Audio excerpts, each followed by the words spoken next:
I got to be honest with you. I miss last season. I mean, yeah, I think that turnovers. That was my word for the game. Turnovers. You cannot turn the ball over 3 times and expect to win a game. I told you so, but hey, we all good. Let's get past this, man. I got to play therapist today. That's what y'all told me. But it's tough right now. I got my sympathy tortillas. That's what I suggest right now. Grab your little food because we're going to make it through this one. Nick, hit the intro. Hail to the Commanders. It's the Commanders Squad. Everything Washington Commanders every week. Covering all the big hits and game-changing plays from the heart of the nation's capital. The way only the Locked On Podcast Network can. Rally the burgundy and gold. The Commanders Squad Show starts now. Anthony Armstrong, David Harrison going to join us in a little bit. Melissa Kim joining us for the first time on the show. Welcome to the show.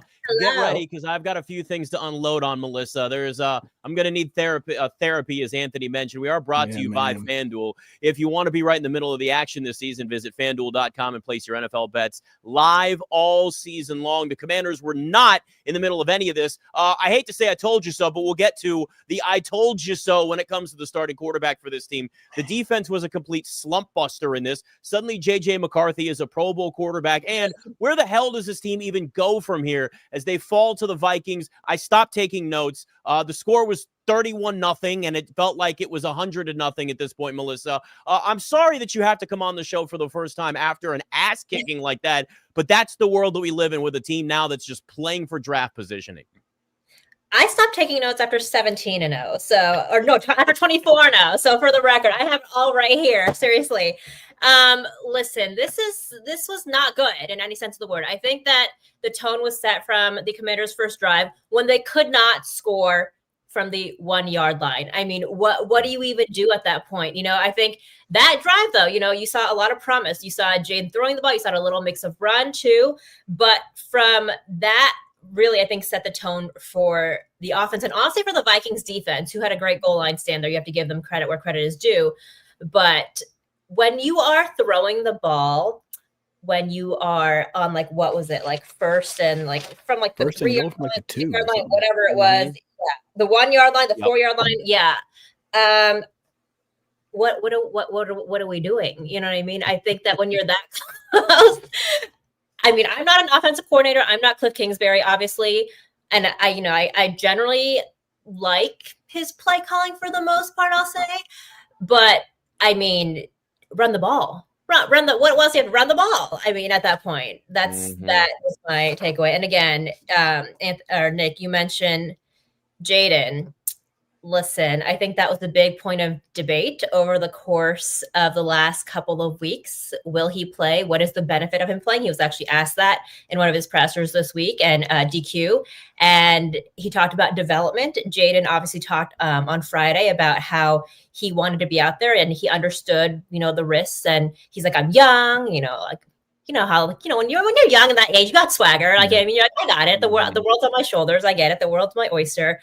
But man, I think that was the worst possible scenario today for him. Hopefully he's okay, but worst possible scenario. Yeah, Melissa, we'll wait and see if we can hear from David. Yeah. Go ahead, Anthony. I think Jayden will be okay, but I can tell you the first drive, I'll give you some positivity. I was impressed with it up until the goal line stand. I liked the cadence that Cliff was rolling with. I liked the way that specifically on the first throw to Terry McLaurin, how he stayed a little bit longer. Normally earlier in the year, he would have thrown the ball to the flat and it would have been a 2-yard gain. And then, but no, he waited and threw the ball deep down to Jayden, not to Jayden, but to Terry on that left side. So I liked how that was going. I liked the pacing that they were working with. I love seeing Jayden get under center. They went to that heavy set a couple of times, handed the ball off to Chris Rodriguez, but I really don't know why he didn't run the ball in. Just hand the ball off to El Toro. He gets you all the way down there with a little mix of some things. I do like the trickeration of the, let's try to get a touchdown pass to Brandon Coleman, but ultimately, let's say that for later. Just hand the sucker off, run it in, get you 7 points, and then let's get rolling. It was a fun thing to see, the full, conglomerate of what the offense could have been, to get this game rolling. But, they didn't keep that same momentum. They got stopped down there, Nick, and it just nothing grew from there. And on the flip side, Minnesota did whatever the hell they wanted. When I was a kid, one of the most traumatizing scenes in a movie for me was the end of Old Yeller. And if you know, you know. I got to be honest with you. At 3-10 with this team, that is the best possible solution to this season for the Commanders. Let's just put them out of their misery. If there was a rule where you could throw in the towel, wave the white flag, at this point, I would say just do it. Let's get to the draft. Let's get to the offseason with this team. This got so bad, my wife knew it too. And she saw me watching this game. She saw the score, and she was doing Christmas cards. And she came on over and asked for some help with the stamps. And I didn't even have to pay attention to the game anymore. I knew the result of the stamp thing. So I said, sure, let's put stamps on all these envelopes for all our Christmas cards, because I had nothing left to invest in this game. I stopped taking notes because I already knew it was going to happen. And we have talked about this on the show time and time again. Why are we putting Jayden Daniels back out there? I get it, right? Oh, let's put him out there because he needs experience. Well, yeah, he does need experience, but he needs experience in a situation where a season isn't cursed. Like at this point, there is no explanation besides the fact that this season is cursed, that there is a voodoo doll, that someone is poking Jayden Daniels over and over and over again, or anybody else. Zach Ertz's knee gets turned the wrong way, and he's done now.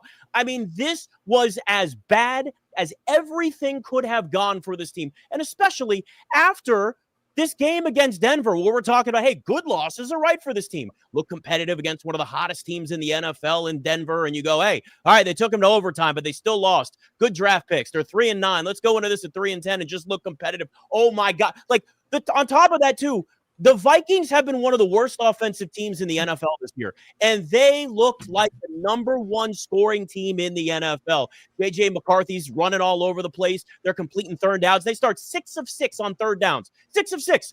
This is one of the worst teams on third down in the NFL. It was an absolute dumpster fire. They were 31st in the NFL coming into this game on third downs, and the defense just decided for the Commanders, like, hey, we'd like to be your slump buster. Please continue down the field. Let's go. Let you go 19 plays for 98 yards, take 12 minutes off the clock, and make this damn thing completely out of reach by halftime. This was an abomination, Melissa. I said I needed therapy. I said that this was going to just absolutely send me over the edge. And everybody that's out there on Twitter saying, oh, well, he still needs the experience. Jayden should still be out there. Why? What experience? What at this point? This is meaningless, and he's clearly going to get hurt every time he touches the field. Throw in the towel, wave the white flag. This season is done. I'm so sick of watching everybody get hurt with this team. In fact, I'm bringing him back. I'm bringing my stunt double back here because God, I can't do another stupid I love you guys, but a show about this stupid team anymore. I'm over it. This is going to be me the rest of the show. That's it. Cardboard Nick in the building. Cut out that they made for me back in the day during the pandemic. Here it is. Doing the because I'm sick. How many are you doing the reads though? Who's doing the reads? Cardboard Nick or Live Nick? Cardboard Nick is also going to do these. He can't read yet, but we're going to work on it. We'll figure it out. Straight captions. This was an abomination. I feel you. I feel you. It was cardboard Commanders out there for a little bit, man. I don't know. That's just not the way that you want to show up. You know what I mean? We know that it was going to be tough, but with the way the Vikings came in, wasn't expecting that performance. With the way that you played against Denver, wasn't expecting that performance.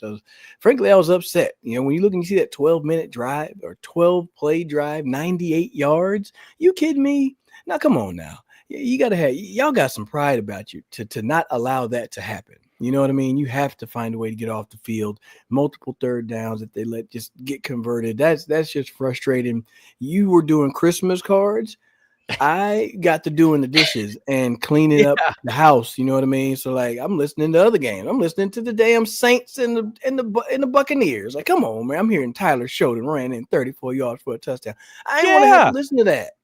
Didn't want to have to listen to that, man. But I don't know, Melissa. This was a tough one, man. And honestly, I wasn't going to show up. I was going to bring Cardboard Armstrong, and I was just going to be like, let's do it tomorrow, man. But no, I'm glad we over here eating the elephant, getting it out of the way now. Because the 24 hours in full effect, but golly, I feel like this one's going to linger a little bit longer. Yeah, it definitely takes the wind out of your sails, especially after last week. You know what I mean? I think after last week, I was like, because again, I'm kind of like cover the league before, but I'm jumping in kind of midway through the season on the Commanders coverage. And you jump into a situation where they're a team that hasn't won a whole lot of games, especially as of late, has been bitten by the injury bug a lot. I covered the Ravens in 2021. They had a similar situation then where they were just bitten by the injury bug, barely about to did not make the playoffs that year. And so I see some parallels a little bit, not going to lie, but look, especially the way that what you expect from Brian Flores' defense, right? He's the king of the blitz, right? Especially when he was on the Dolphins too, you knew that they were going to come after Jayden Daniels the way that they did. And granted, kudos to the O-line, only got sacked twice, but I mean, once, actually Marcus once too, but it's hard, I think, to figure out what you play for in this situation, because you look at the rest of the schedule and they're at the Giants next week. I mean, they've got the Eagles, they've got important divisional games. So at this point, I think you do have to perhaps weigh out your positives and negatives, but knowing this franchise and knowing what I've seen from and heard from DQ and Jayden in these last few weeks, I do not foresee anybody sitting out happening anytime soon, and anything that has been mentioned. But I mean, just from all aspects, all phases of the game, honestly, I feel like it was not good. Bobby Wagner, we'll give him some credit. I thought he was all over the field, especially in that first half. Anthony, you mentioned you like the tempo of that first drive. I mean, they went no huddle. They played fast. You can tell that that Jayden was getting into rhythm. But after that, as I kind of looked through my notes, there wasn't a whole lot to be that excited about, really. Yeah. And this was supposed to be the coming out party too, for the trio to be back, for Debo and Noah and Terry to be back. Right. Debo was so excited about that. I asked him in the locker room on Friday. I was like, listen, you got to be excited. He's like, no, I'm so excited. We're going to have options and, all this stuff and, 3 wide receiver sets. And that didn't really happen. Yeah. Melissa, some of the things I've said previously on the show was just that if you're going to go back out there, I need multiple people to show that they've learned how they're going to handle the situation. And that was from the play caller, and then that's to the person on the field, even the head coach as well, right? But for a little bit, it was the play calls were fine. They did a good job, and I love the fact that he didn't initially start running straight away. And then as the game went on and as the pressure started to heat up, you go back to your natural tendencies, and that's when the running started to happen again. I would have loved to have seen, please give me 3 more incompletions. 3 more incompletions. I don't need as much of the extra effort of evading a D end when you're 15 yards back. It's 3 and 9. Throw that sucker in the stands. You understand? Hit the guy with the cotton candy with it.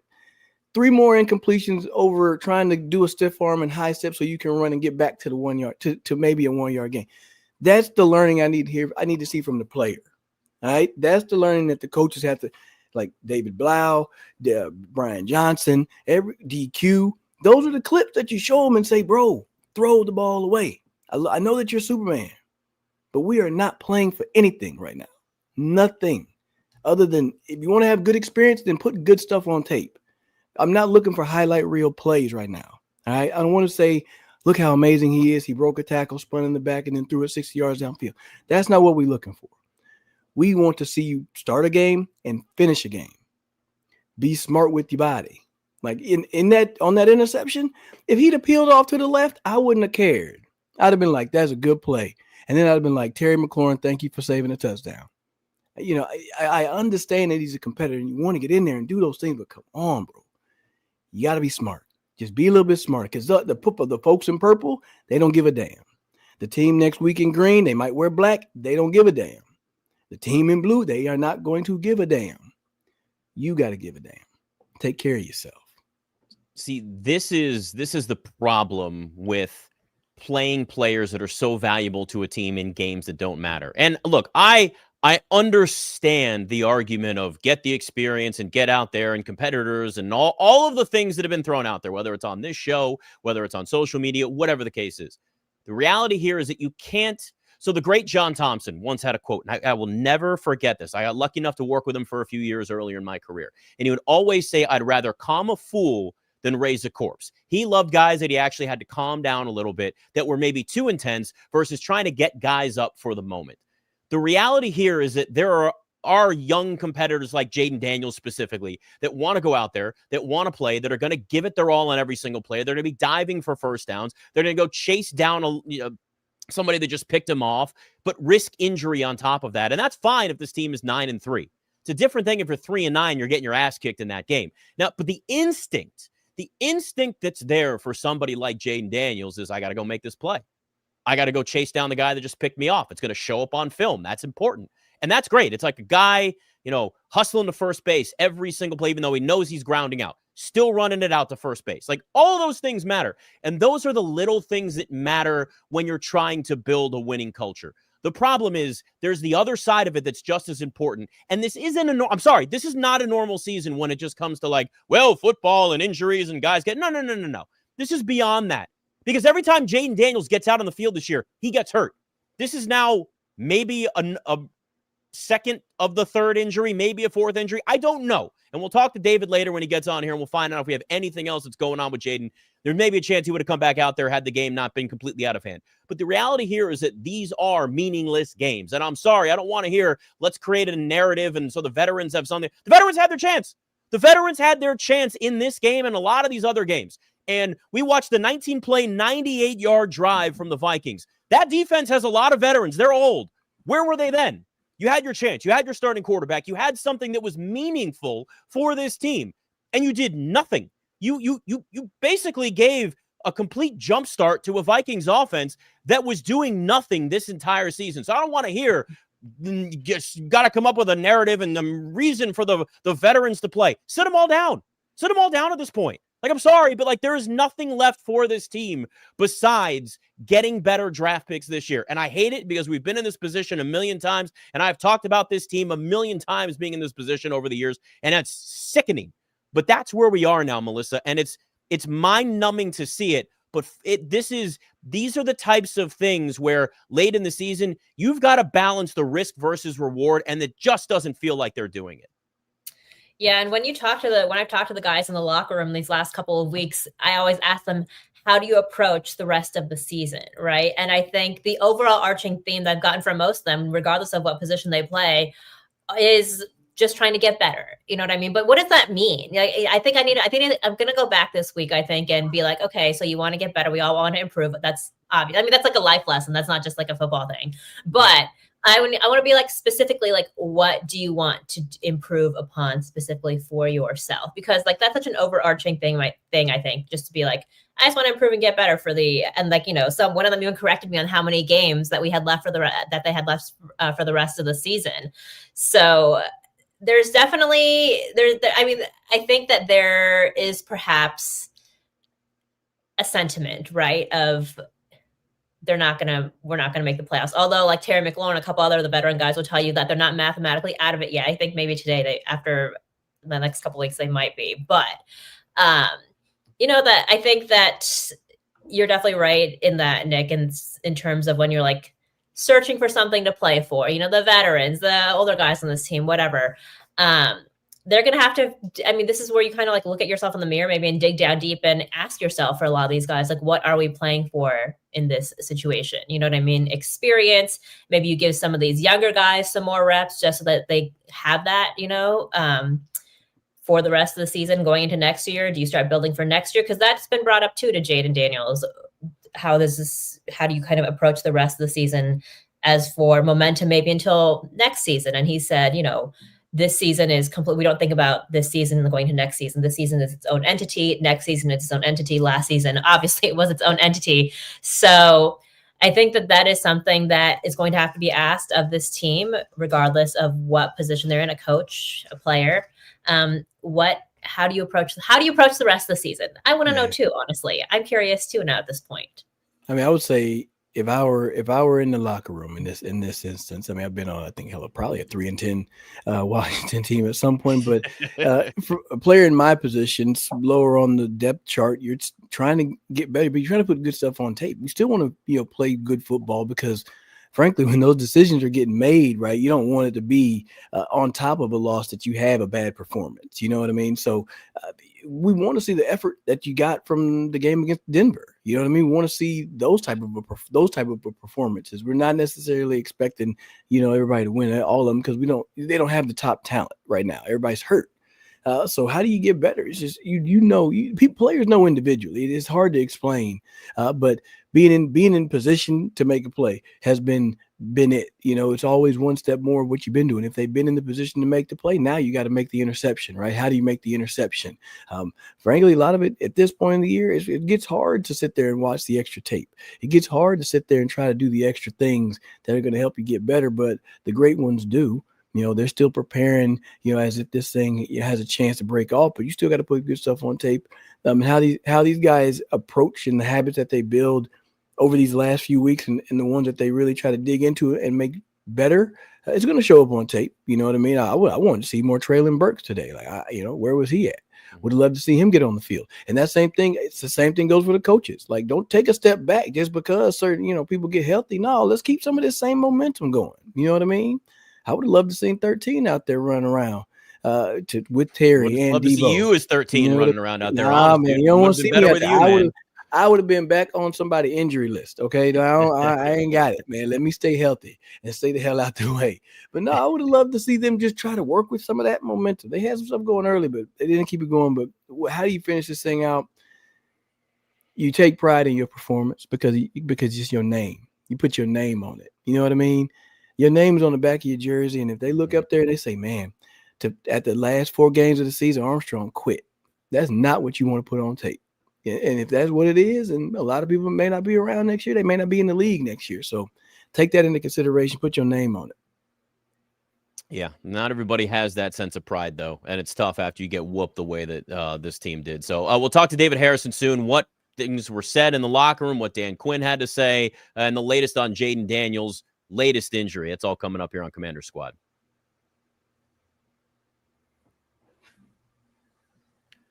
And the holidays are officially here, which means gift hunting season is on. And if you want something meaningful, personal, and guaranteed to get a reaction, Aura Frames is the gift that delivers every time. It's not just something you wrap. It's a way to share memories because Aura isn't your average picture frame. You can preload the frame with photos before actually gifting it. So when they plug it in, the memories are already there. You don't have to waste any time uploading stuff. It's just there, prepped, plug and play. Everybody loves that. There's no apps to just figure out. You can set really no headaches whatsoever. Instant smiles, grandparents, newlyweds, parents in general. I mean, anyone who loves photos, you don't always have to have it on your phone. Let's be honest. We take 1 million pictures and we look around and it gets buried in our phone. And then we sit there and go, well, I can't remember where that is. Well, now you can actually put it in a frame. It's a lot better. The packaging comes gift ready. There's no price tag or no wrapping needed, which is great. It's just boom, ready to go. Send it to anybody around the country. It's a holiday gift that actually gets used, not forgotten in a drawer. For a limited time, save on the perfect gift by visiting auraframes.com and get $35 off Aura's best-selling Carver matte frames named #1 by Wirecutter by using promo code LOCKEDON at checkout. That's auraframes.com. Promo code LOCKEDON. This deal is exclusive to listeners, and frames do sell out fast, so keep that in mind. Your order now is the best time to do it. Get it in time for the holidays. Support the show by mentioning us at checkout. Terms and conditions apply. All right, Anthony Armstrong, Melissa Kim on her first Commander Squad. Nick Ashooh will talk to David Harrison in a little bit. Look, this defense, we felt better after the last 2 games, right? It's at least against an explosive Dolphins offense. I know Madrid and these games overseas are weird, but it felt like they at least looked better under Dan Quinn. And then they come back out of the bye week, and we think there's a different just level to this team in general, even though they lost to Denver. I mean, the Broncos were one of the hottest teams coming into last week in the NFL, and then we watched this against the Vikings, a team that was 31st in third downs this year, and they start off 6 of 6. And it's not just that. So keep in mind, Minnesota also came into this game 28th in points, 29th in yards, plus that 31st in third down. And they looked like they were a Super Bowl contender offensively. It was unbelievable what we got, Anthony. And from your perspective, you played wide receiver. You've obviously can watch this defense and see what you would exploit. I mean, JJ McCarthy looked like a Pro Bowler in this, dude. Like, this is not the JJ McCarthy that looks like he's been hurt and hasn't had any real NFL experience so far. He looked like an absolute Pro Bowler. Oh, by the way, not just throwing the football, but running for first downs too. Man, there wasn't a lot of exotic, disguises, or it just felt pretty bland in how you were playing the defense. And sometimes, you get in the end of the preseason, or in the preseason, I should say. A lot of times you go out there and you just run some base stuff because you want to see what your guys can do. And were you doing that or not? I don't know. But if it kind of gave that vibe where it's like, all right, we're going to line you up and we're going to see y'all go out there and compete and see who's going to make some plays. But like, there weren't any adjustments that were being made. It just seemed like a lot of the throws were really easy. You're playing off coverage and then you easily give up the out route. Some of the stuff on that first drive, I was impressed with what Minnesota did because usually the first drive is based off game study and game tape, right? You've seen some things that you like to exploit. You want to go out there and see if they've got them fixed, and they didn't, right? So they went right down the field and they handled it. Ideally, you go to the sideline, you can say, hey, when we get X, Y, and Z, let's do this, that, and the other and get it fixed.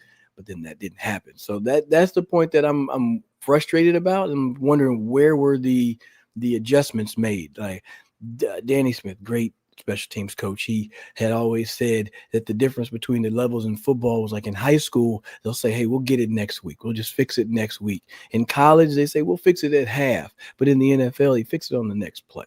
You have to get those things fixed immediately, or else you end up giving 31 points and then you don't score anything. So that's the frustrating part to me, is like, where were the adjustments? If you're going to I can say this, Justin Jefferson didn't do too much, did he? If I had to say there's a positive, you kept Justin Jefferson relatively quiet.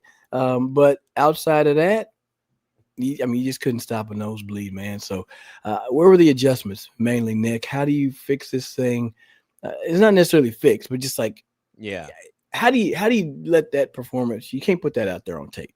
Well, I think the unfortunate thing is that we've seen that so much this year. You thought Dan Quinn calling the defense was going to be better, and the first couple of times it looked like a defense that was at least going to maximize the lack of talent that they have there. But you're right. I mean, Justin Jefferson, 2 catches on 4 targets for 11 yards. So, I mean, that's a positive. But then Josh Oliver caught 2 touchdowns. And you're looking around going like, what? So it's just they found ways to exploit this defense in any way they could, Melissa. And that's just the biggest problem. That, like, in the end, this is what you got, and this is what they've had this entire season. And as the injuries have piled up, it's only gotten worse. I know Will Harris was back, and that was a big difference maker last week, but nobody defensively made a difference this week. Look, Bobby Wagner, you're going to get what you get from Bobby Wagner is a future Hall of Famer. Bobby Wagner is one of the best leaders and one of the smartest players in the NFL, and he's somebody that helps on both sides of the football in practice. But in the end, like, we don't have like prime Bobby Wagner out there with a bunch of other Bobby Wagners on this defense. They have no pass rush. Their secondary is beat up, and they just keep getting exploited, Melissa, week after week. And this is the type of stuff we probably could still see down the rest of the stretch of the season. Yeah, Josh Oliver, by like 2 touchdowns, apparently for the first time in his career, they said on the broadcast today, which is crazy to think about. I'm like, okay. But here's the thing about this defense, right? Because DQ being a defensive guy, and I asked him, like, not this past week, last week, but I think it still applies. But I asked him, like, look, you guys have obviously transitioned a little bit more to a zone defense over the course of the season. And how do you balance being aggressive, blitzing, playing cover 0, as opposed to, well, for last week, and I guess it kind of does apply to this game too, balance it with teams that do have those wide receivers that get down deep, right? And the way that Dan Quinn is such a masterful person when it comes to words. He can have these moments where he says a lot, but then literally gave you nothing at all. But then there are moments where he does give you something. And I mean, basically what he told me his main point was, it is really just personnel based, right? He's like, we want to win the one-on-one matchups. But I feel like they did not do a great job of obviously doing that today against some of these bigger guys like the Hawkinsons and the Josh Olivers, those bigger tight ends. And you could tell that Minnesota was taking advantage of that, because every single time that they were in the red zone, they would bring in those big tight ends. So you kind of knew exactly how it was going to go. And then on one of the other, I think it was like the Mason touchdown, maybe the second touchdown, where they basically brought the house in. Yeah, the Mason 8-yard touchdown, they basically brought the house in, and he kind of just scooted off to the side, So I think that DQ said it was a little bit more vanilla, right? But it wasn't like vanilla is making everything all of a sudden like rainbow sprinkles, like, you know what I mean? So I think that it's definitely an issue. You know what I mean? If you can't stop these big chunk yardage plays like they did today, like the Vikings did today, I mean, JJ McCarthy, it looked like the second coming of Tom Brady today. You know, it was not great, I think, especially for the guys on that second level of the defense, second and third level of the defense. Yeah, I mean, you got to give them credit on Minnesota's side. They did a great job of getting to their second and third, receivers and second and third options, and then, finding ways to get, finally getting Justin Jefferson that one little third down play. I was like, he's gonna just get a little. I was like, yep, there it is, a little simple, little dump off, get him a catch, make him happy, get him a first down, let him get out of here. But you were just missing the adjustments there. I will say, coach speak, locker room speak. There's a lot of teach tape on here. There's a lot of things that you can learn from and start to understand the nuances of the defense and how you can do certain things and be a little bit more, loose in your coverage because you're trying to bait certain routes to be thrown and things of that nature. So I feel like some of that nuance can happen, especially when you have a lot of young players. Right? If you have a lot of young guys, a lot of inexperienced, and guys are just trying to do the right assignment. It kind of looked like it did earlier in the year, ironically enough. But I don't know, man. That was just a sad one. And I can tell you this: I feel bad. I feel bad for Zach Ertz to get hurt on top of that. Hadn't heard on any update on that, but that was just a tough performance all around. I don't know. Sympathy tortillas for me, man. I already finished one, so I'm on to number 2. It's been a while since you brought out the sympathy tortillas. It has. Send me a couple of sympathy tortillas. Man, so Melissa, let me fill you in. Why tortillas? Yeah. So look, it's because there's this grocery store down here in Texas called HEB, and they make their own tortillas. And you go in there and you get a pack of 20 buttered ones, right? And then you put them in the microwave for about 13, 14, 15 seconds. So it's nice and warm. And then you can eat them as is. And they warm you up inside when your team gets their ass whooped. You know what I mean? It just makes it okay.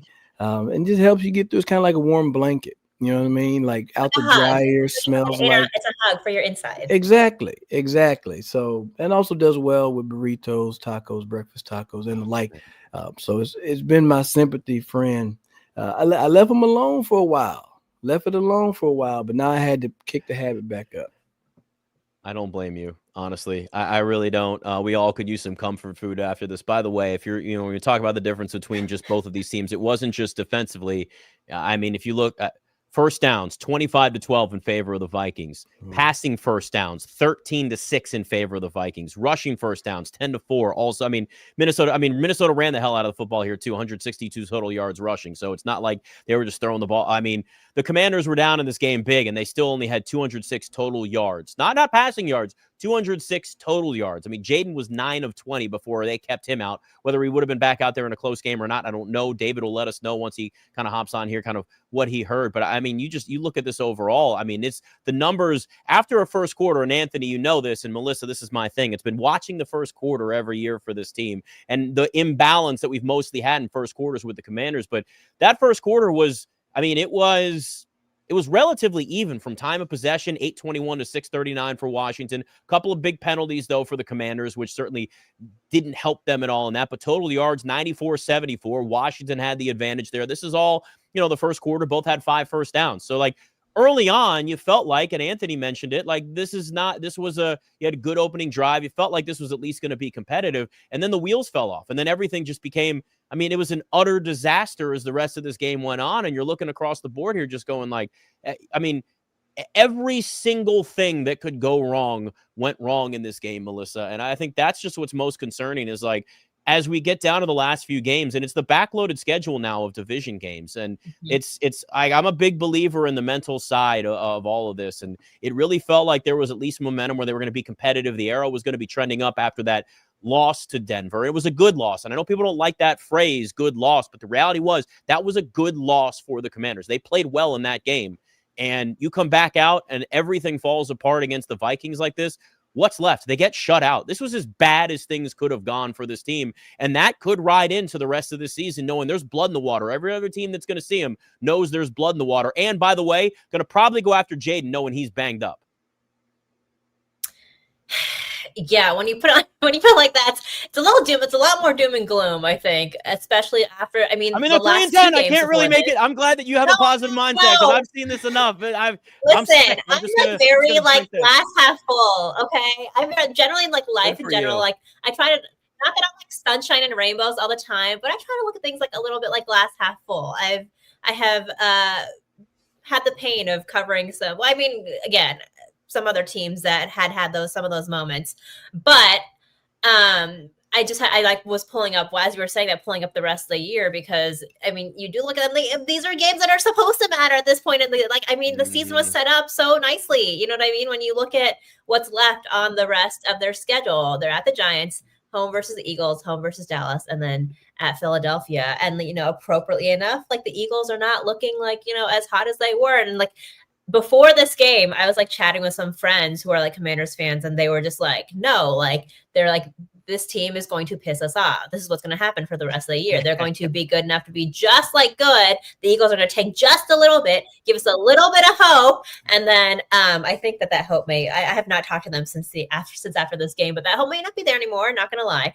But it's just, I mean, it's just tough, I think, in every sense of the word, right? Because at the end of the day, too, when you think about these guys that are in the locker room that are still playing this game, and Anthony mentioned this earlier, too, there is a lot of pride in what you do, because when you think about it, they're part of the 0.1% of people since high school or college or whatever that do get to play in this league, that do have the opportunity to play the highest level of this game possible in the world. And so I think it's difficult sometimes when you have these losing seasons as badly as this one is, to recognize maybe some of the big picture things, obviously, when you're in it and you're in the locker room. Although I'm not going to lie, though, like when you walk into this locker room, it doesn't feel necessarily like a team that has lost, like, before this week had lost 7 in a row. You know what I mean? So I guess I will take that as a positive. I'm trying to be optimistic here, okay? But I will take that as a bit of a positive, because that means that the locker room culture, at least, they're still like coming to work every day, doing their job well, and like trying to, Anthony's laughing at me. You know what I mean? I think that they're at least like making the efforts to rile themselves up and to come to practice every day and give their 110%, you know?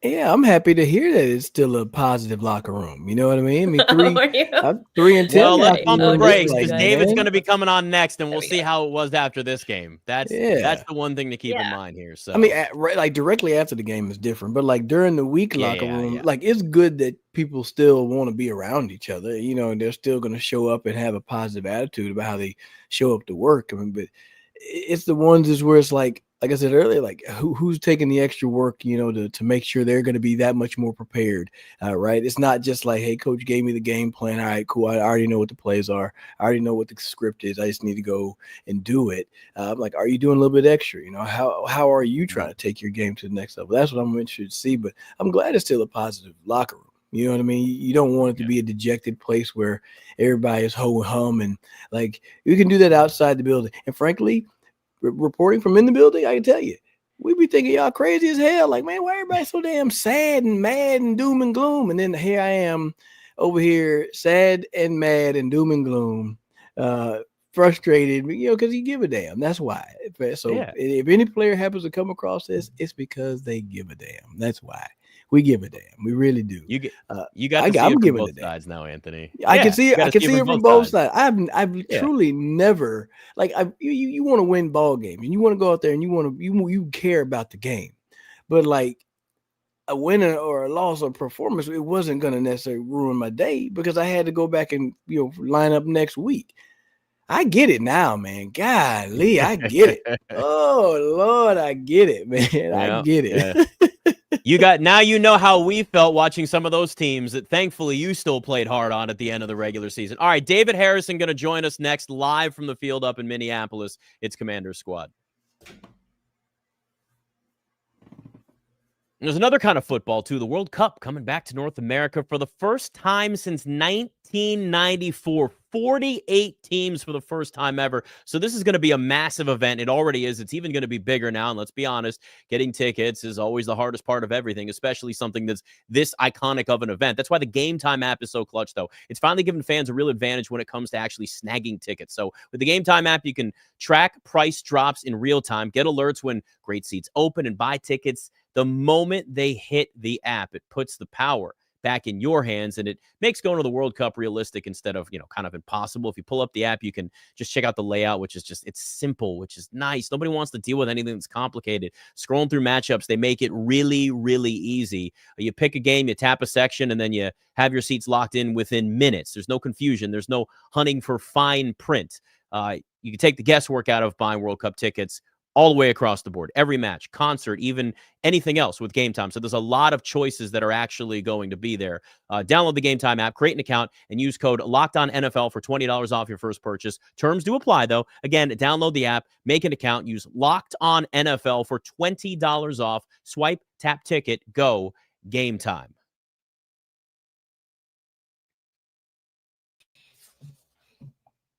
All right, Anthony Armstrong, Melissa Kim, and then we will talk to David Harrison in a second. He was down on the field. Now he has disappeared, but he's also got a million other responsibilities that are there. So we'll get him as soon as he jumps back on here.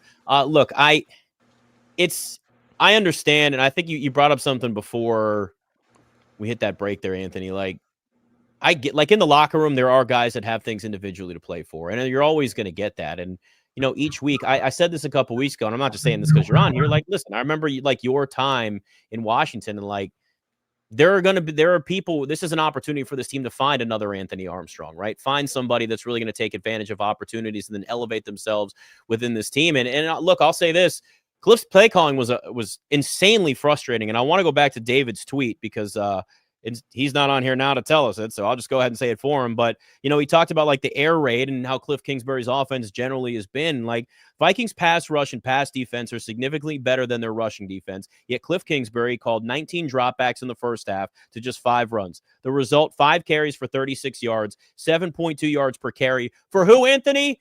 Chris Rodriguez once again. Every single time you give Chris Rodriguez the football, he answers. And I understand Cliff Kingsbury, I'm sure, was happy to have all of his receivers back out there. That's great. But they were running the ball well, and they just abandoned it again, and it wasn't working for them against a Vikings defense that was much better against the pass. It's just like they didn't watch any film, Anthony, before this.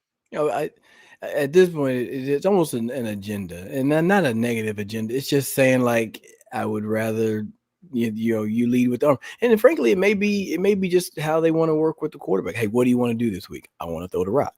All right, fine. You cede to your guy, but frankly, man, put your damn foot down and be like, bro, we need to run the rock. You know what I mean? It's going to help. It's going to help you out in the passing game. Frankly, it's going to simplify a lot of the stuff that you have to do. Maybe you don't have to be as exotic. Maybe you don't have to read across the field and do as much reading if we can lead with the run. Help your quarterback out. All right. The young man is new to this thing. You've played it at high level at Texas Tech, big win in the Big 12 championship. You get to the NFL, got a Super Bowl ring. You played the position. You understand how to help your quarterback be better. Like, I don't know why. I just don't know why you don't just hand the rock off. Just hand it off. It's not, I mean, you only ran 49 plays. If you want to do air raid, that's not air raid. That's not air raid. That is prime Navy Army. Hey, we only want to run the ball 30 times, and that's it. Like, run the rock, set yourself up, make it easy on your quarterback. We already know he has a great arm, but it helps open up the entirety of the offense. And I feel like it was very telling down there on the goal line when they didn't run it. They get all the way down there and then they didn't run it. And it's like, I don't know. It's very frustrating. David, what's up, man? Looking dapper. I know look the at the pocket square. Big fan of pocket squares, David. You look way better than that team out on the field today. So it's a much better view now than that game. I appreciate you. Hopefully the connectivity survives here in Minneapolis, unlike it did just a minute ago. But, Anthony, I mean, what you were just talking about, man, like, that's something that I sent a tweet out about, during the game. I think the way I phrased it was taking the raid out of air raid, right? Like, I think the biggest thing that when you talk about Cliff Kingsbury being an air raid coach, and Cliff himself actually pushes back on being labeled an air raid coach. So I suppose, to be fair, he doesn't actually, I guess at least publicly believe he himself is an air raid coach. But the air raid offense it's a big confusion that people have when they talk about this offense. Like people think air raid offense, they think just throwing the ball downfield 100 times a game. That's not what the air raid offense is about. The air raid offense is about utilizing the entirety of the field, which includes the boundaries and it also includes the backfield, right? Like, and I remember having a conversation with a coach once about 4-dimensional football. Like everybody knows about 3 layers of football, right? You have your short, intermediate, and deep parts of the field, but people oftentimes forget about the area of the field behind the line of scrimmage and how you can potentially utilize things behind the line of scrimmage or set up things behind the line of scrimmage. And you just have to look at the Minnesota Vikings in this game to understand the value of establishing the run. This team, this team's 2 primary running backs finished with about the same amount of runs as this entire Washington Commanders team had in the entire game in the first half alone, right? Mm-hmm. Like Chris Rodriguez Jr. is averaging over 5 yards per carry against the 23rd ranked rush defense in the NFL. And this man finishes the game with 10 carries. And I understand late in the game, it got away from them. They're down 3 scores, whatever. You got to start throwing the ball to try to make up yards and make plays fast and all that kind of stuff, which I will be honest with you, I've always kind of had a little bit of an internal problem with that theory as well anyway.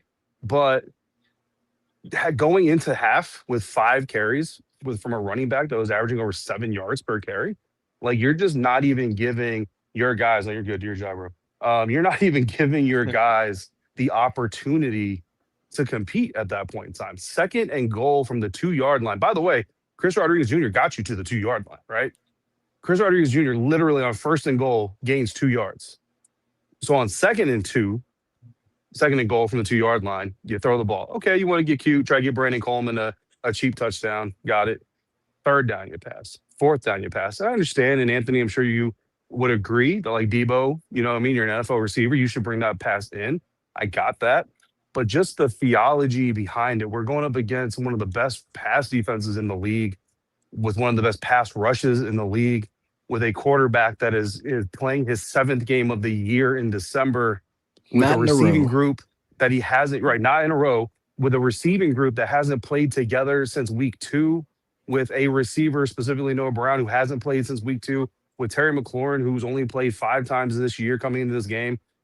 Like, it's the thing that worries me the most about Cliff Kingsbury, and it's kind of funny. There was a Washington Post article, and I don't want to like say the reporter's name because it's not like a dig on him, but they use the analogy of like Cliff when he hits Jayden is like a kid with a new toy. He can't help but play with it, right? And I thought it was kind of a weird analogy, to be honest with you, but it's an accurate analogy. Like Cliff can't help himself when number 5 is on the field.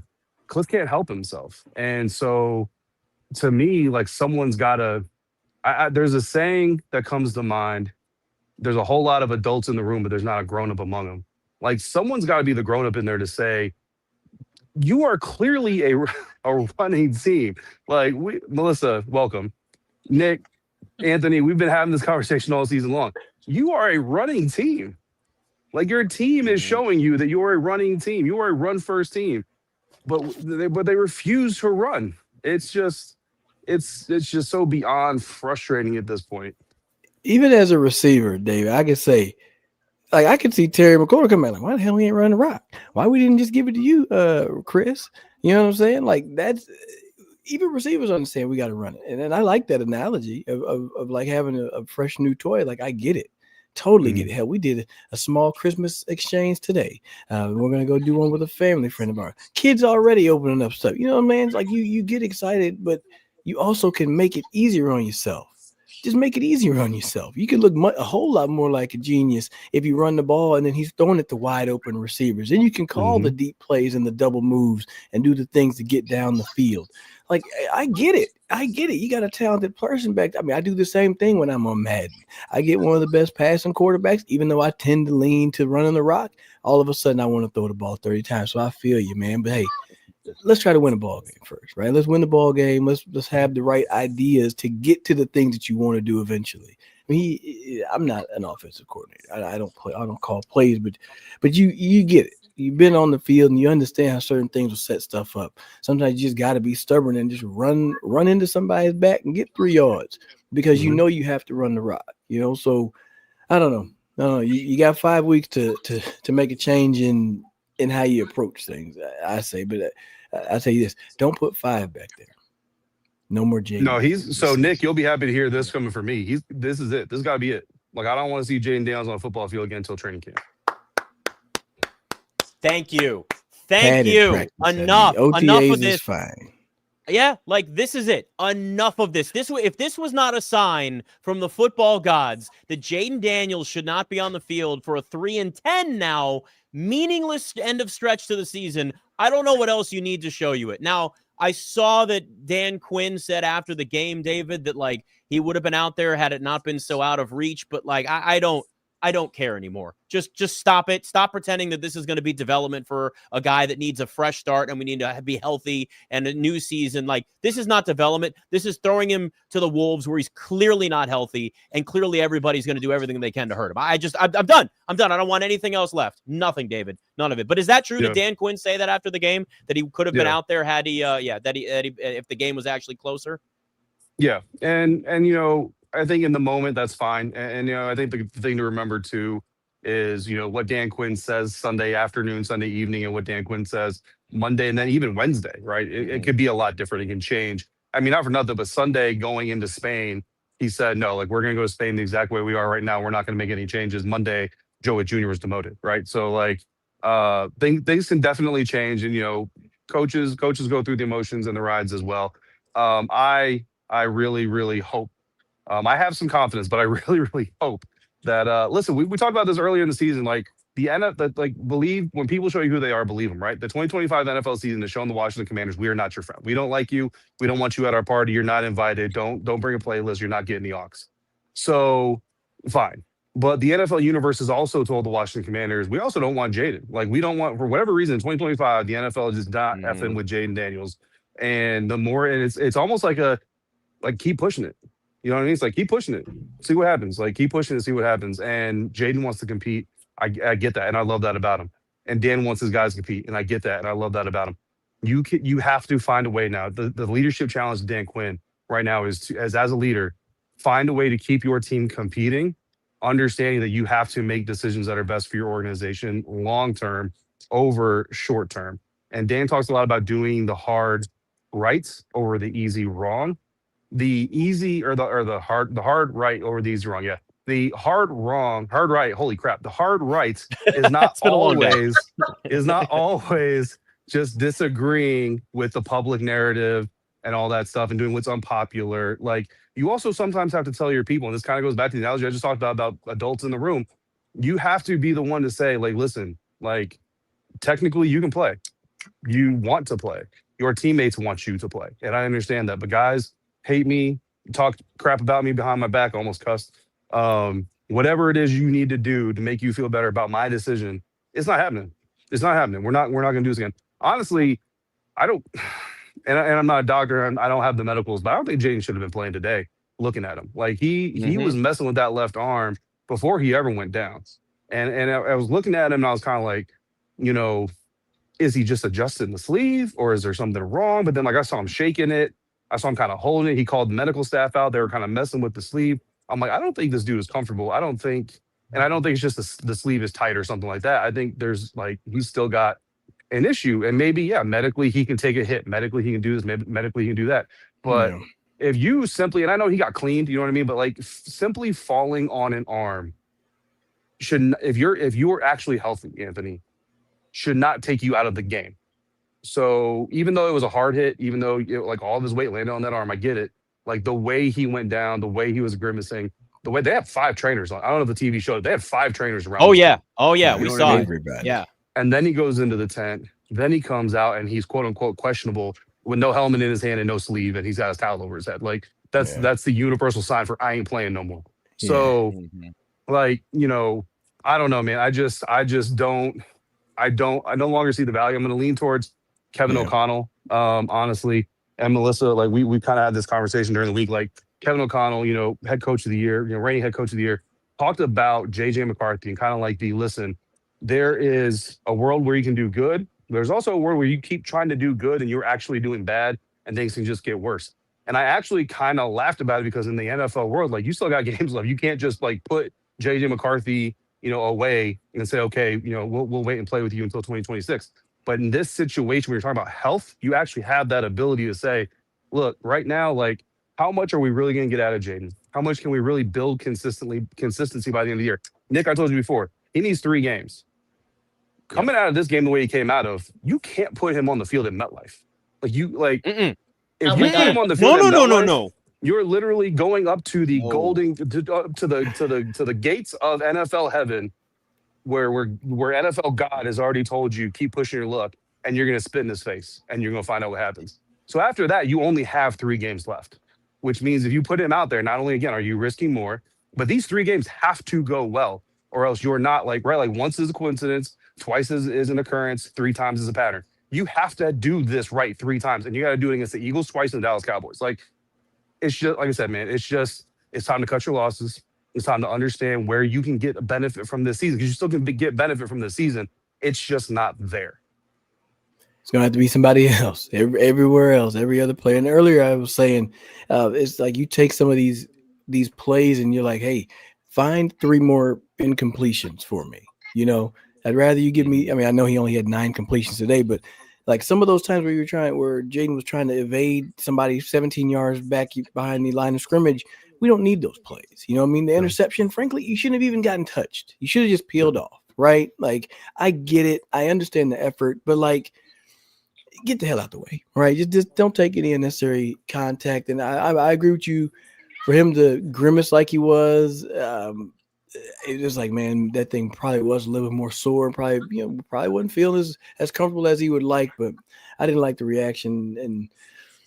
And for next, like, how do you prepare for next season? Yeah, you truly got to go through, and I said earlier, we got to see more Treylon Burks. Go see a lot of the other people. You know what I mean? You just got to line up what looks like a preseason roster, and just say, hey, these are the guys that are going to go out there and compete for these last couple of games, and we're going to see what we got. That'd be the best way to go about it.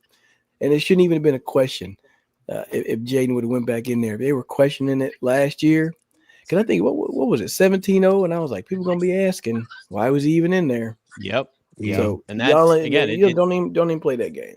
Hey kids, this is a perfect chance, and this is a perfect excuse for the team to say enough is enough. We've seen it. It was visually for everybody there. Like, there's no reason to take this risk anymore. Playing Jayden Daniels at this point, because maybe you can, is like saying, I could go drive out in that blizzard, but is it really worth it? Is it worth the risk? They don't need to take the risk and go all the way out in the blizzard. All right, we'll wrap things up next. What to expect from the next few games. We're already almost done with this season at this point. Mercifully, the 3-10 Commanders now, after falling 31-0 to the Vikings. Commander Squad. And NFL Sundays move fast. One big play and suddenly everything feels different. Ask the Commanders. That's what makes live betting with FanDuel so exciting. You're not just watching the game, you're actually reacting to it in real time. With FanDuel, you can place bets as the action unfolds. Every drive, every momentum swing, every highlight moment. Live betting is the best when the game starts to shift. So a receiver gets hot, a defense tightens up, or the momentum just kind of flips after a turnover. We saw quite a bit of those for the Commanders today. FanDuel lets you jump in on that moment. Live spreads, money lines, adjust instantly, player props, updates. So when guys are heating up, you can get that opportunity there. You can check all of the different prices that are there as well. Maybe get a little bit of value in the moment before things start to get too crazy. You get a chance. You watch the game. You see the way maybe the game plan looks, and that's your chance to jump on it. If you want to be right in the middle of the action this season, FanDuel.com. Place your NFL live bets all season long. You can download the app, FanDuel. The game moves fast, but so can you. All right, Commanders fall 31-0. I don't need to say it again. This team is 3-10 on the season now. David Harrison's live from Minneapolis. We got Melissa Kim. We got Anthony Armstrong, Nick Ashooh. It is exhausting to certainly look at what happened today, and especially after the way things went last week against Denver, Melissa. I look at this now and see, a team that's got a bunch of division games coming up, and those games are weird, right? Like, I mean, we know the NFC East is strange, and these games can get to the point where you watch them and go, the Eagles are 10-point favorites, and all of a sudden the Commanders are in this thing late. Like, what makes this so, you actually mentioned this earlier, Melissa, and I think it's a good point. It's like, you look at how vulnerable the Eagles are this year, and I think that's what makes it even worse to see where the Commanders are, where the expectations were, and go like, this team last year's winning the division, clearly. I mean, they're a 12-win team, but, this year I'm watching them now and just going like, you just want to see them at least not get run off the field the last few weeks of the season against the rest of their NFC East opponents.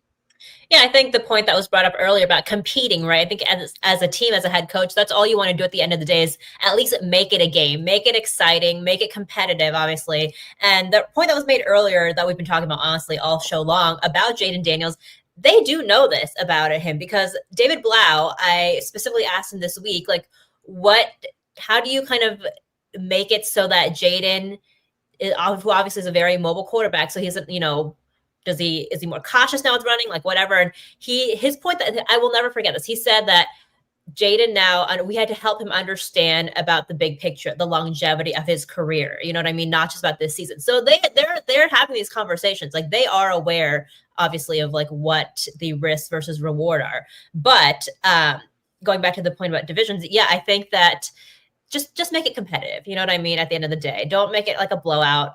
I think that is kind of how you approach the rest of these games. Because again, division games, I think no matter what division you're playing in, when you're playing your divisional opponent, those games always end up being weird. And, the team that's not supposed to win ends up winning sometimes. Those ones are always just so much more competitive because those opponents so much better than you do the Broncos or the Vikings or these teams that you maybe play once a year or once every couple of years. These are the teams that you see twice a year, every year, without fail. So the ins and there are no secrets. You know what I mean when it comes to playing the Cowboys, the Eagles, or the Giants. So I think that you approach it with competitiveness. You know what I mean? I don't know what else there is at this point because they're not obviously going to win the division at this point. So I think just make it competitive, make it a game for everybody.